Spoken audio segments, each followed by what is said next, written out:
All right, Shabbat Shalom, ladies and gentlemen. Welcome back to another sermon here at Nazarene Way Church. If you're new here, I say it every week. Nazarene Way Church is on a mission to restore the original movement that Jesus, otherwise known as his real name in Aramaic, which was Yeshua the Nazarene. And Yeshua the Nazarene, his religion was a sect of Judaism. It branched off from Judaism. And so Nazarene Way Church, we have nothing to do with the quote-unquote Church of the Nazarene, which is a Baptist church that stemmed out of, I think, the Wesleyan Baptist, Southern Baptist tradition in, I think, the late 1800s. We have nothing to do with that. We are restoring the original Nazarene church that later essentially morphed into the term known as the Ebionim, which is the poor ones. And you can read about this from all of the patristics, all of the Catholic Church fathers who talk about this. And the Nazarenes believed that Jesus was not some Roman pagan son of God, some deity that a lot of people like to do, and which breaks the second commandment, idol worshiping, right? Jesus said himself, he was the prophet, he was the Messiah. He came to restore the true religion, the true nature that Judaism stood for and the Hebraic tradition stood for. And Jesus elucidated God's essence, the one God. There's not three gods. There's not some trinity, none of that stuff. The one God, the one essence of God. And so what we are doing, I'm just one small piece of this massive, amazing movement that is spreading right now but beneath us. You're probably not aware of it.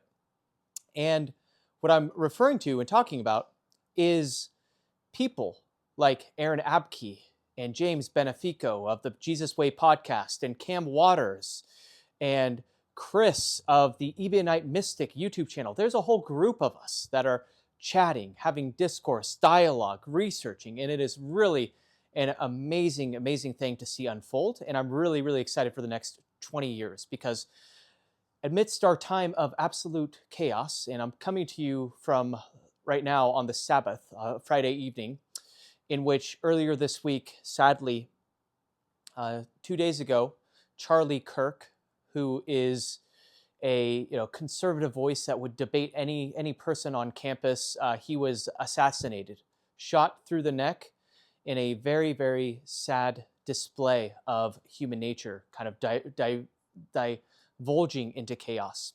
And so what we're going to do and focus on today is we are going to focus on what we always focus on, and that is the words of Jesus, not the words of Paul of Tarsus, of which 13 of the 27 books, the majority of the books written in the New Testament are by this ranting, raving lunatic, this grandiose narcissist named Paul of Tarsus.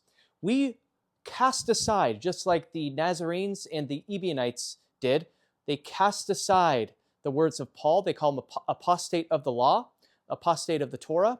We instead focus on the true ringleader of the Nazarenes, which was Yeshua the Nazarene, Jesus the Nazarene. So we don't read anything that Paul wrote. We don't take his words. Why? Because Paul never met Jesus. He never walked with him. His claim to authority is the same claim to authority that the crazy cult leader Joseph Smith had of Mormonism. So if you believe Paul, you might as well become a Mormon, because the same exact authority by which they claim that you should listen to them is the same. They saw some white light, some apparition that they claim was Jesus or God, right? And Paul, famously, 7 years after the death of Jesus, claimed that Jesus spoke to him. Well, 2007 years later, you have a guy named Joseph Smith claiming that God spoke to him. And then, it's a slippery slope. What we prefer to do is we prefer to actually listen to the people that walked with Jesus, the flesh and blood version of Jesus, not the apparition version of Jesus that Paul of Tarsus made up to gain authority. So what we are going to do is I'm going to focus on one of the key verses that Jesus spoke. Jesus himself spoke, not according to Paul of Tarsus and some Corinthians book, that has a cute sounding verse like God is love, which some teenage 16-year-old girl probably is getting tattooed right now on her ass in cursive. None of that crap. That is not Christianity. That is not the religion that Jesus stood for. Jesus was not a Christian. That term was a Greek term, Christianos, that existed 100 years. It was invented 100 years after Jesus lived. Jesus was a Nazarene. He was a Hebraic, awesome prophet, the Messiah that restored the actual true intention of the Hebrew Bible. All right? So that is who we abide by. We look to the words of Jesus, not to the words of Paul or the words to some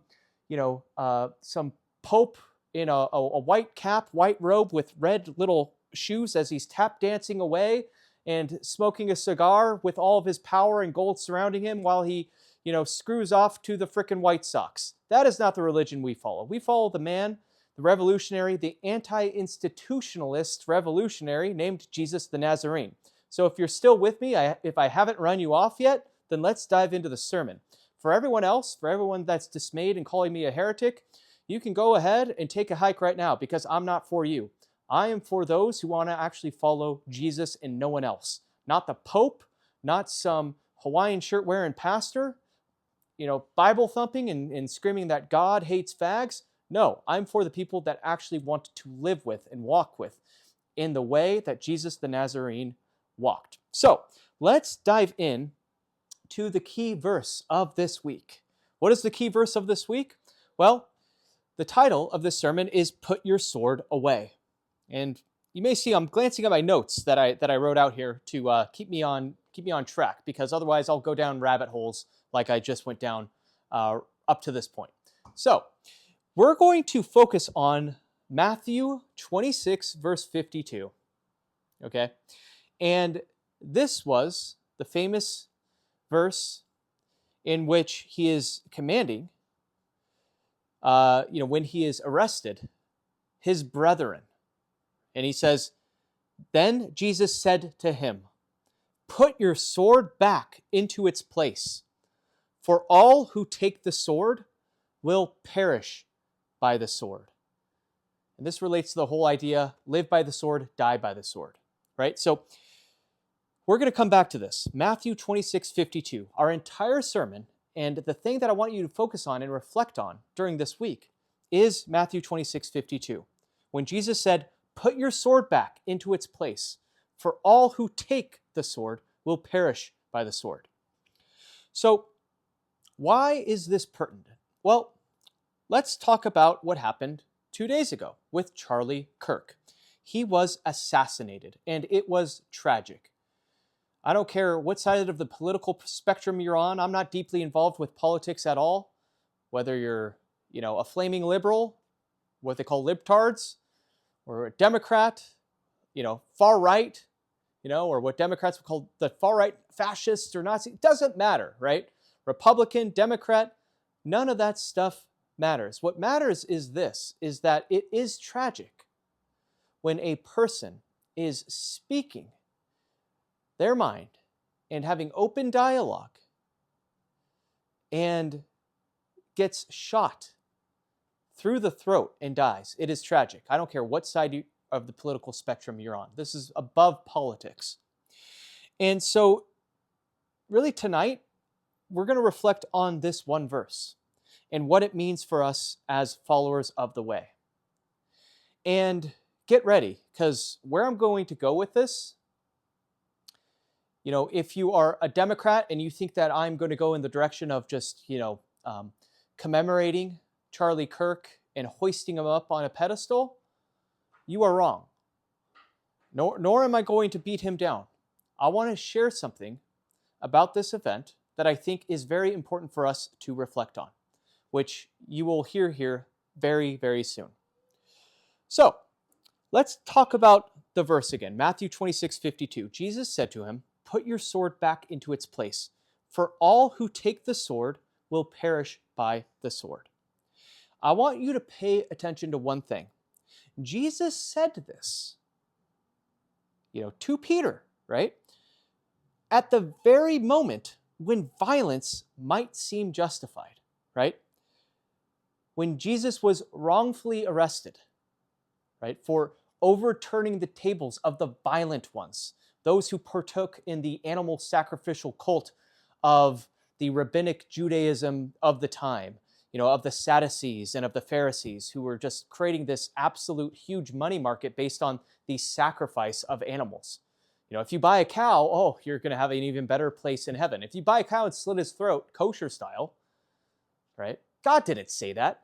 Some crazy Canaanite-influenced brood of psychopaths say that. God loves people, right? He loves animals too. And the Ebionim, the Nazarenes, that's what we find. We find that they're all vegetarians. They didn't kill, they didn't, and we talk about, remember, in the very beginning, the ideal of humanity was the Garden of Eden. It wasn't the factory farm of Eden.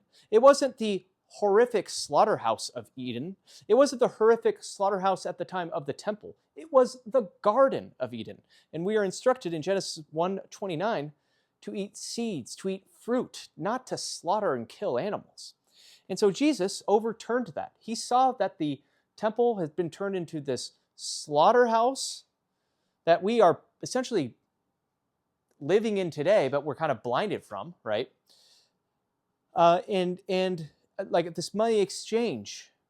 And Jesus was arrested for it.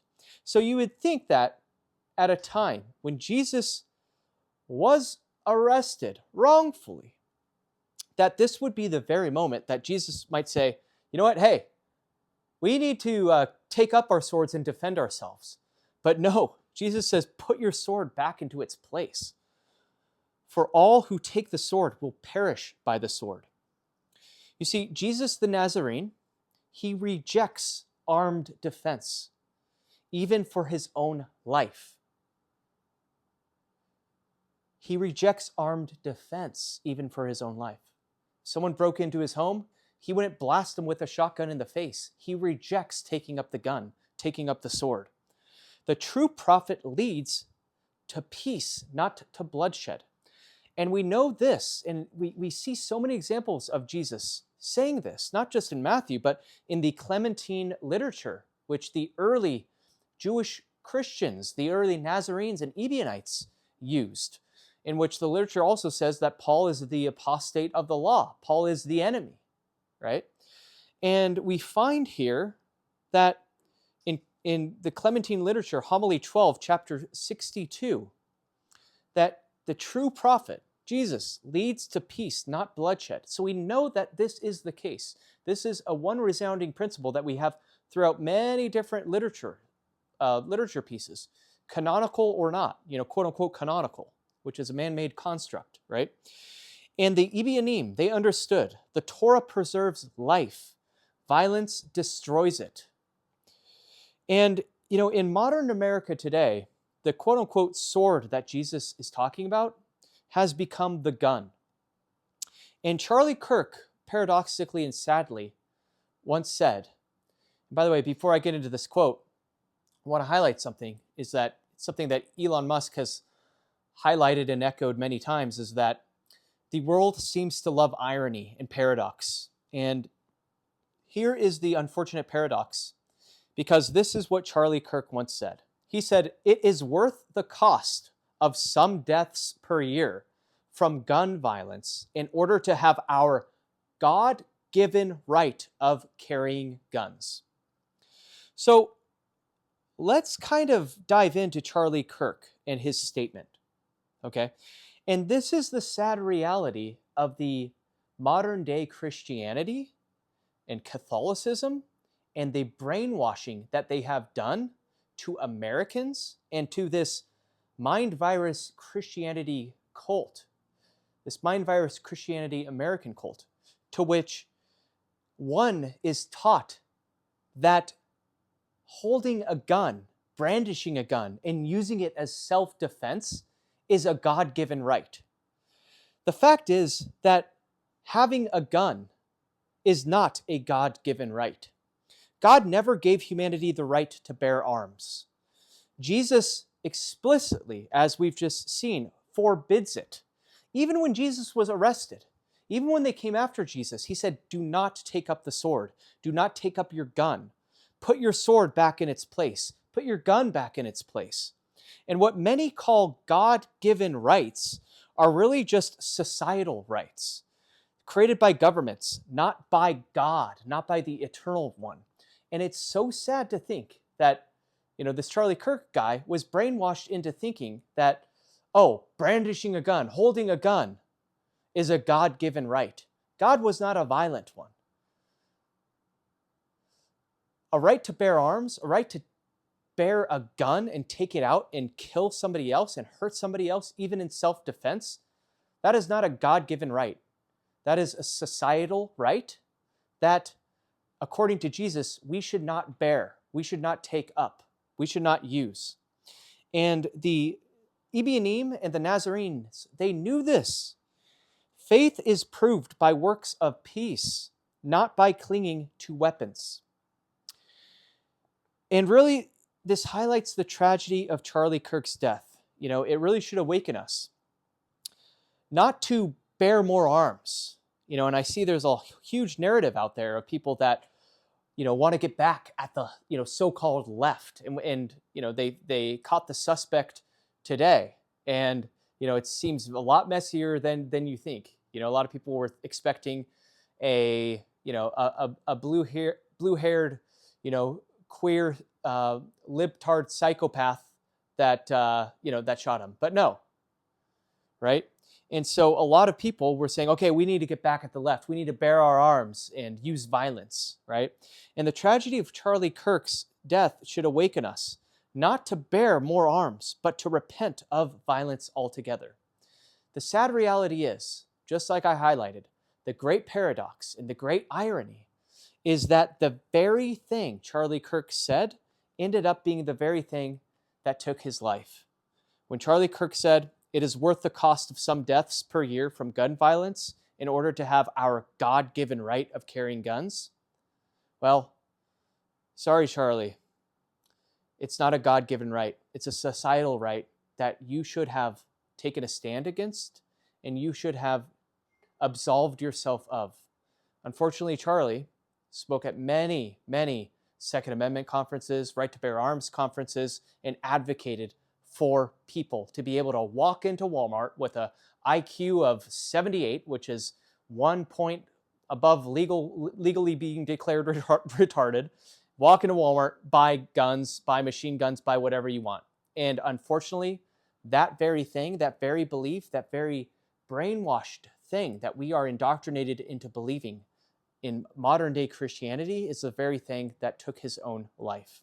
Instead of following Charlie's words, instead of following the societal construct of you should have the right to bear arms, the fact is that's not a God-given right.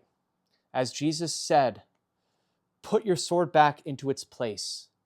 For all who take the sword will perish by the sword, and for all who take the gun will perish by the gun. Shabbat Shalom. Keep that in mind. Peace and love, and I'll see you next week.